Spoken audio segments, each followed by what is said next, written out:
So reality is innocence, is pure, and is of divine beauty. In the same moment that the reality becomes to you in this divine beauty, there is also il rovesciamento. There is also the other side. Yes. Federico Fellini is often remembered as the great dreamer of world cinema, the Italian maestro whose films blurred the line between fantasy and reality. From the decadent swirl of La Dolce Vita to the deeply personal confessions of 8½, Fellini built a career on exploring human contradictions, the absurd and the tragic, the sacred and the profane, the mundane and the magical. But like every great filmmaker, his own creative universe was shaped by the films of others. When asked in the prestigious Sight and Sound Directors poll to list his favorite films, Fellini gave answers that surprised many critics. Instead of choosing only Italian classics or self-serious art cinema, he picked a wild mix: American westerns, surrealist comedies, European dramas, and even a futuristic science fiction epic. His list was proof of what he always said. Cinema was a language without borders, a conversation across cultures and generations. In this countdown, we'll revisit 6 of Fellini's favorite films, from the dusty plains of John Ford's America to the cold, terrifying silence of outer space in Stanley Kubrick's 2001, A Space Odyssey. I am completely agree with all the obstacles and with all the enemies who are between me and what I want to do. I see that they cooperate. They are in a providential manner. They help me to do exactly what I want. Because if I have not to fight. Each film we'll look at isn't just one he admired. It's one that clearly echoed through his own work. Whether through moral dilemmas, surrealist satire, or existential reflections on war and humanity, these movies helped mold Fellini's vision of what cinema could be. And here's something fun for you. As we go along, think about this. If you were to list your 6 favorite films of all time, what genres would dominate? Westerns? Comedies? Science fiction? Or maybe like Fellini, a strange blend of all 3? Drop your answer in the comments. I'm curious to see how your list stacks up against Fellini's. To try to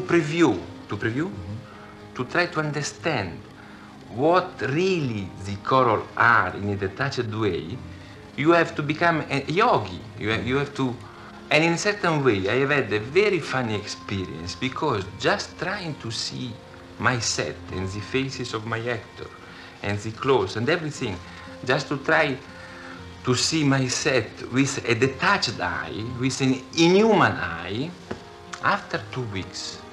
So let's begin the countdown. At number 6, we start with a dusty western that launched John Wayne into superstardom, a film that Fellini admired for its simplicity and moral clarity. Number 6, Stagecoach, 1939, director John Ford. When Federico Fellini spoke of his admiration for American cinema, John Ford's Stagecoach was always near the top of the conversation. Released in 1939, this western didn't just elevate the genre, it launched John Wayne into stardom and defined what a Hollywood western could be. To Fellini, who grew up in Italy watching American films as if they were transmissions from another planet, Stagecoach was more than a simple cowboy story. It was myth-making on celluloid. Second day on the picture, there's quite a big scene going on in which I have one line toward the end of the scene. In the meantime, to keep me busy in the background, he has me washing my face and drying it. And he'd say, cut. All right. He'd look over at me and say, let's do it again. And now I become conscious that he's certainly paying a lot of attention to me with that scene going on over there. The film follows a group of strangers traveling by stagecoach through dangerous Apache territory. Each passenger represents a slice of society: a prostitute seeking dignity, a drunken doctor, a fallen banker, and the outlaw Ringo Kid, played with rugged sincerity by John Wayne. What fascinated Fellini was not just the action or suspense, but the way Ford wove morality into the landscape. These weren't cardboard cutouts. They were flawed people searching for redemption in a hostile world. Now that I pointed out, is there anything you'd like to say about it? I don't know what you're talking about. Can I ask you what particular element about the Western appealed to you from the beginning? I wouldn't know.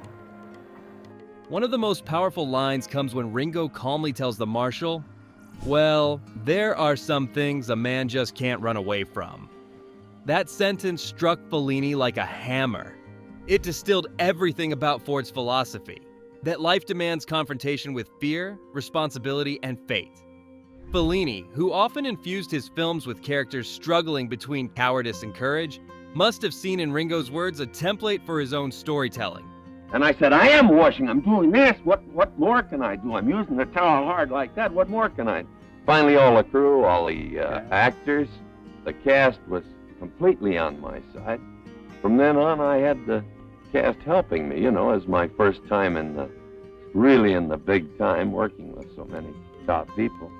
Cinematically, Stagecoach impressed Fellini with its use of wide-open spaces. Ford's Monument Valley wasn't just a backdrop. It became a character in itself.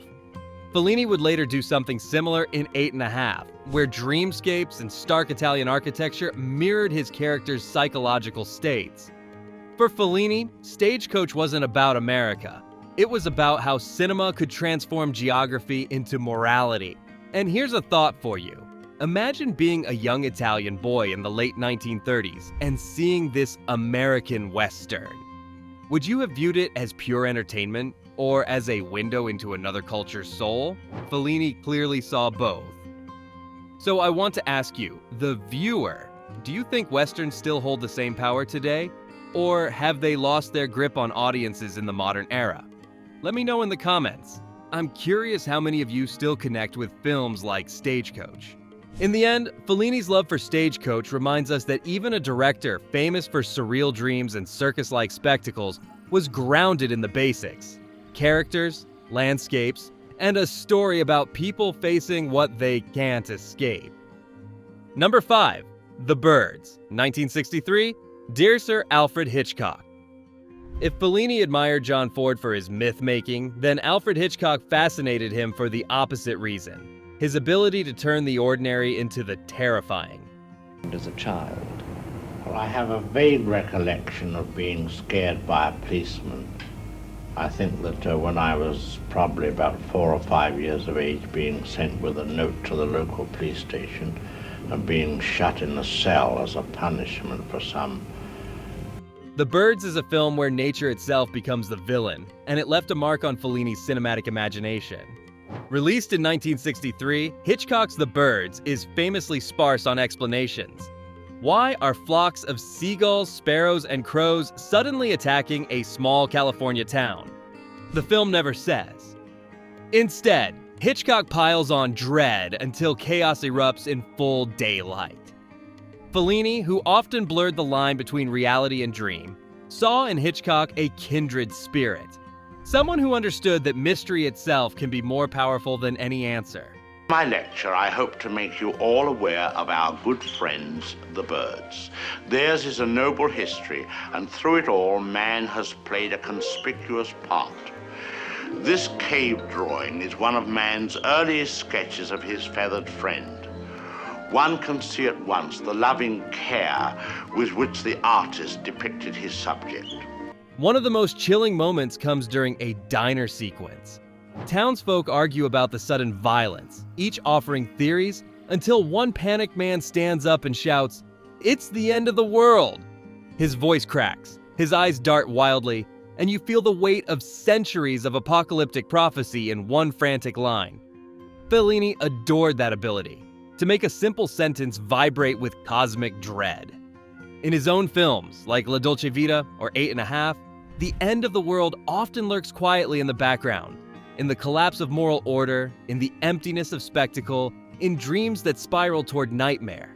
What Fellini valued in The Birds was Hitchcock's willingness to strip away the safety net of logic. The attacks are never explained, and that absence becomes its own theme: humanity's fragile place in nature. For an Italian director who grew up amid fascism, war, and post-war upheaval, Hitchcock's story of normal life unraveling in the face of sudden disaster must have felt eerily familiar. Even technically, Fellini studied how Hitchcock built suspense with silence. Birds have been responsible for a great many advances in our civilization. For example, the bird was the inspiration for the invention of gunpowder, and it was his speed that brought about the development of the shotgun. But man has not been unmindful of his debt to the bird. We have honored our feathered friends in many ways. We cage birds and show them off proudly in most of our zoos. Birds mass on jungle gyms, flutter on telephone wires, and sit in eerie stillness before descending in swarms. That rhythm, stillness, waiting, and then chaos, became a storytelling beat Fellini often employed in his own surreal dream sequences. And let's pause here for a question to you. Do you think not explaining the bird's behavior made the film scarier? Or do you prefer horror movies where the threat is clearly defined?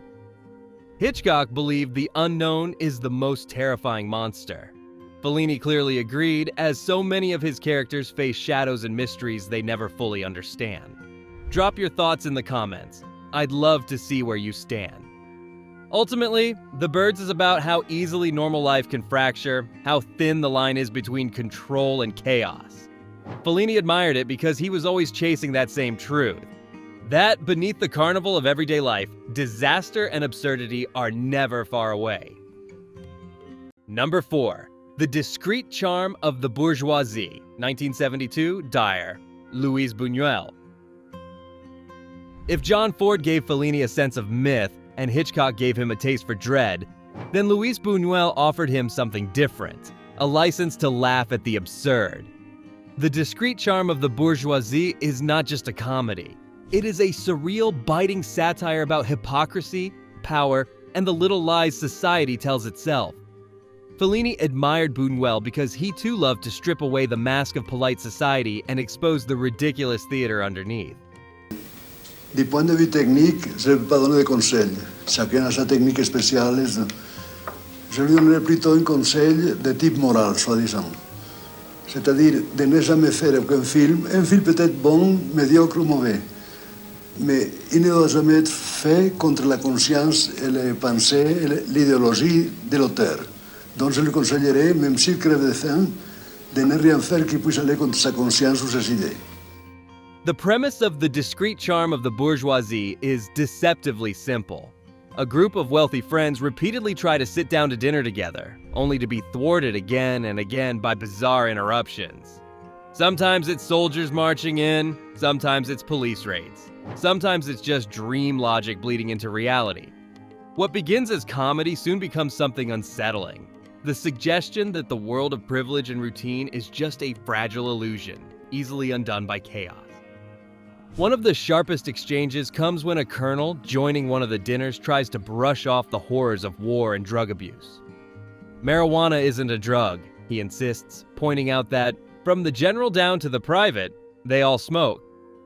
Madame Thévenot responds with acid wit, saying soldiers sometimes bomb their own troops. The colonel shrugs and replies, if they bomb their own troops, they must have their reasons. That's Buñuel at his sharpest, mocking the way power justifies even the most grotesque contradictions. For Fellini, who lived through Mussolini's fascism and later chronicled Italy's crumbling faith in institutions, Buñuel's satire must have felt like home. Fellini's own films often laughed at clergy, politicians, and the pretensions of the wealthy. From the false grandeur of La Dolce Vita to the absurd bureaucracy in Amarcord, he too used comedy as a scalpel. Watching Buñuel, he saw another artist daring to declare that society's rules are arbitrary and often laughably cruel. Me définir moi-même, rien, je partirai par la première porte rien, sans rien dire. Je dirai rien du tout, je me définis pas. Je me définis pas. Je me définis pas. It's no accident that The Discreet Charm of the Bourgeoisie won the Academy Award for Best Foreign Language Film. It struck a nerve internationally because it revealed something universal: the powerful's endless appetite for ritual, status, and comfort, even when the world outside is collapsing. Fellini admired that fearlessness, the courage to say through laughter that the emperor has no clothes. And here's a question for you. Do you think comedy is the best way to expose society's flaws? Or are serious dramas more effective? Fellini and Buñuel seem to believe laughter cuts deeper than a lecture. I'm curious, when you watch satire, do you laugh first or do you feel a little uncomfortable afterward? Tell me in the comments. Your answers might be funnier and sharper than anything in the script. For Fellini, Buñuel wasn't just a filmmaker. He was a co-conspirator in the great project of showing humanity its own absurd reflection. And the discreet charm of the bourgeoisie remains a perfect mirror, both hilarious and haunting. Number 3. Rashomon, 1950. When Federico Fellini chose Akira Kurosawa's Rashomon as one of his favorite films, it made complete sense. Fellini was fascinated by stories that question memory, morality, and the slippery nature of truth. And few films in history have done that as profoundly as Kurosawa's groundbreaking 1950 classic. At its core, Rashomon is a story told from multiple perspectives. A murder in the woods, witnessed and recounted by 4 different people, each version contradicting the others. What actually happened? The film never says for sure. Instead, it forces the viewer to wrestle with the idea that truth is never absolute. It is refracted through human fear, pride, and desire. One of the most searing lines comes from the priest, reflecting on the violence and suffering he has seen in his life. War, earthquake, winds, fire, famine, the plague. Year after year, it's been nothing but disasters. I've seen so many men getting killed like insects, but even I have never heard a story as horrible as this. That bleak confession doesn't just describe the murder. It describes the chaos of the human condition. For Fellini, who often filled his films with dream logic and contradictory truths, Rashomon was like a cinematic revelation. In his own work, characters frequently drift between fantasy and memory, unsure of what is real. Think of Guido in 8½, or the journalist in La Dolce Vita. Kurosawa gave him a template, that cinema doesn't need to settle on one truth. It can thrive in ambiguity. だからそれをね、その一番難しいのはね、お客の鑑賞力を高めるっていうのがね、これは大変なことだね。下がるのわけないんですよ。でそう下げちゃったわけでしょ。で変なものばっかりあるわけだから映画館で。それが映画だと思っちゃってる方もあるしね。だからそれをそうじゃなくてね、そのこういうものが本当の映画なんだっていうの分かる人たちを育てるってことはこれは大変なことだね。難しいね。Beyond the theme, Rashomon also dazzled Fellini with its craft. Kurosawa's use of natural light streaming through trees, his dynamic camera angles, and the groundbreaking editing rhythm gave the film a timeless quality. For a director like Fellini, who cared deeply about marrying visuals with psychological depth, Kurosawa's style was pure inspiration. And let's not forget Rashomon's legacy. It introduced Japanese cinema to the West, winning the Golden Lion at Venice and an honorary Oscar. Fellini, an Italian director making waves in Europe, surely admired how Kurosawa broke through cultural barriers with such a bold and deeply human film. Here's something to think about. Do you believe there is such a thing as objective truth? Or is everything shaped by perception? When you watch films like Rashomon, do you crave a clear resolution, or do you enjoy the mystery of never knowing what really happened? Drop your thoughts in the comments. For Fellini, the genius of Rashomon wasn't just in its mystery, it was in its mirror. It reflected back at him the way memory and storytelling distort reality, a theme he explored again and again in his own masterpieces. Number 2, Monsieur Verdoux, 1947. By the late 1940s, Charlie Chaplin was already a global icon. He had transformed silent comedy with The Tramp and delivered masterpieces like City Lights and Modern Times. But in Monsieur Verdoux, he did something radically different, something that resonated deeply with Federico Fellini. Here, Chaplin abandoned the lovable tramp and instead played Henri Verdoux, a suave former bank clerk who marries and murders wealthy women for their money. Dark, unsettling, and laced with biting satire, the film shocked audiences at the time. Yet for Fellini, this was a revelation. Proof that cinema could combine comedy with ruthless social critique. One of the most quoted lines from the film comes near the end, when Verdu delivers a chilling observation about war and morality. Wars, conflict, it's all business. One murder makes a villain, millions, a hero. Numbers sanctify, my good fellow. It's the kind of statement that forces audiences to stop laughing and think. Chaplin was drawing a sharp comparison between Verdu's murders and the mass killings sanctioned by governments during wartime. And Fellini, who lived through World War II and saw firsthand the destruction in Italy, could not ignore the relevance.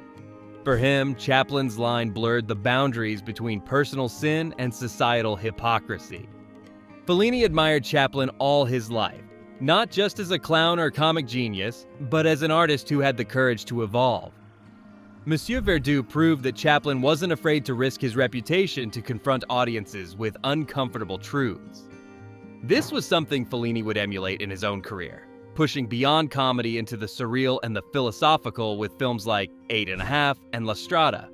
Visually, the film also inspired Fellini. Its balance of charm and menace, of elegance and dread, showed how mise en scène could reflect a character's moral complexity. Chaplin's Verdu smiles and bows like a gentleman, yet the shadows around him and the cold precision of his actions expose the darkness beneath. Fellini would later adopt this same kind of visual irony. Think of the glamorous yet grotesque party scenes in La Dolce Vita. It's fascinating to realize how Chaplin's biting critique of modern life echoed into Fellini's satirical depictions of post-war Italy. Both men believed cinema was more than escapism. It was a mirror to society's contradictions, absurdities, and moral failings. He was, he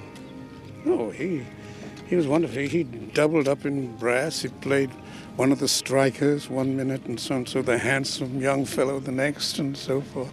And it was more spontaneous, I think, then. That's why we indulged ourselves. Time wasn't the essence of anything. Here's a question for you. Do you prefer Chaplin as the lovable tramp of the silent era, or as the darker, more confrontational figure in films like Monsieur Verdu? Drop your thoughts in the comments. It's always fascinating to see whether audiences embrace an artist's evolution or cling to their earlier personas. For Fellini, there was no hesitation. He celebrated Chaplin's daring. To him, Monsieur Verdu was not a betrayal of Chaplin's comic legacy. It was the fulfillment of it. Comedy, after all, isn't just about laughs. It's about exposing the truth, even when it hurts. Number 1, 2001, A Space Odyssey, 1968, De Verbrosing Stanley. At the very top of Federico Fellini's list sits one of the most daring films ever made, Stanley Kubrick's 2001, A Space Odyssey. Released in 1968, it was a revolution in both science fiction and cinema as a whole. For Fellini, who always balanced fantasy and realism in his own work, 2001 represented the ultimate merging of spectacle, philosophy, and artistry. But I'm in London, making Eyes Wide Shut with Tom Cruise and Nicole Kidman. And just about this time, I'm probably in the car on the way to the studio, which, as it happens, reminds me of a conversation I had with Steven Spielberg about what was the most difficult and challenging thing about directing a film. One of the most chilling and unforgettable moments comes when astronaut Dave Bowman confronts the ship's computer, HAL 9000. After HAL malfunctions and murders crew members, Bowman demands entry to the pod bay. "Open the pod bay doors." The machine's calm reply is devastating. "I'm sorry, Dave. I'm afraid I can't do that." That single exchange captures the terrifying essence of Kubrick's vision. The idea that humanity's own creations could evolve beyond control. Well, I wish I could tell you succinctly what I get. I get a lot of things, but I don't know that I can reduce them down to, I'm going to now change this way of working or that way of working. The essential thing about Kubrick is his absolute obsession. For Fellini, who often depicted modern life as both wondrous and absurd, this scene was a perfect metaphor. Technology might empower us, but it could also strip us of our humanity. Why would Fellini, a director of intimate Italian dramas and carnivalesque fantasies, rank this high-tech American epic at the very top of his list? Because at its core, 2001 is not about spaceships or machines. It's about existence. It asks questions about who we are, where we come from, and where we're going. These were exactly the kinds of questions that haunted Fellini throughout his career, from the artist crisis in 8.5 to the moral confusion in La Dolce Vita. Visually, 2001 also left a profound mark. Kubrick's meticulous framing, balletic use of music, and groundbreaking special effects raised cinema to a new level of poetry. Fellini, who was famous for his dreamlike imagery, must have seen a kindred spirit in Kubrick's ability to turn film into a symphony of sight and sound. Both directors believed movies could transcend mere storytelling and enter the realm of myth. The Hal confrontation in particular dramatized something Fellini often suggested: that progress does not always equal salvation. Hal's emotionless denial is more frightening than any monster because it reflects human arrogance. We built the machine, we taught it logic, and now it's applying that logic to destroy us. Here's a question for you. When you think about Kubrick's HAL 9000, do you see it more as a villain or as a tragic reflection of human flaws? Let me know in the comments, because that debate remains one of the most fascinating in film history. For Fellini, the greatness of 2001 lay in its ability to confront audiences with awe and dread in equal measure. It made him, and millions of others, look up at the stars with wonder, and also with fear. That combination of beauty and terror, of mystery and inevitability, is exactly what Fellini believed cinema should deliver. When Federico Fellini named his favorite films, he didn't pick them casually. Each title on his list, from John Ford's Stagecoach to Kubrick's 2001, A Space Odyssey, reflected his lifelong love affair with cinema and his fascination with how movies could shape our view of life itself. These weren't just films he admired technically. They were works that forced him to think, to dream, and to wrestle with the questions of existence. Think about the range. The dusty moral landscapes of the American West in Stagecoach, the surreal absurdities of Buñuel's discreet charm of the bourgeoisie, the haunting mysteries of Kurosawa's Rashomon, and the futuristic dread of HAL 9000 refusing to open the pod bay doors. For Fellini, each one was a mirror reflecting some deeper anxiety of the human condition: guilt, absurdity, corruption, mortality, or the loss of control in the face of progress. And yet, as heavy as those themes sound, Fellini found joy in them too. He admired Chaplin's ability to cloak sharp critiques of war inside comedy. He loved Hitchcock's ability to terrify with something as simple as a bird on a wire. He embraced Kubrick's ability to lift our eyes from Earth into the infinite void of space. What do these choices tell us about Fellini? They reveal that even the great dreamer of Italian cinema never stopped being a student of film. He looked to others for inspiration, drawing lessons that he would weave into his own blend of realism and fantasy. So now I'll ask you, which of these 6 films have you seen? And which one do you think influenced Fellini the most? Drop your thoughts in the comments, because for Fellini, the conversation about cinema was never meant to end when the credits rolled.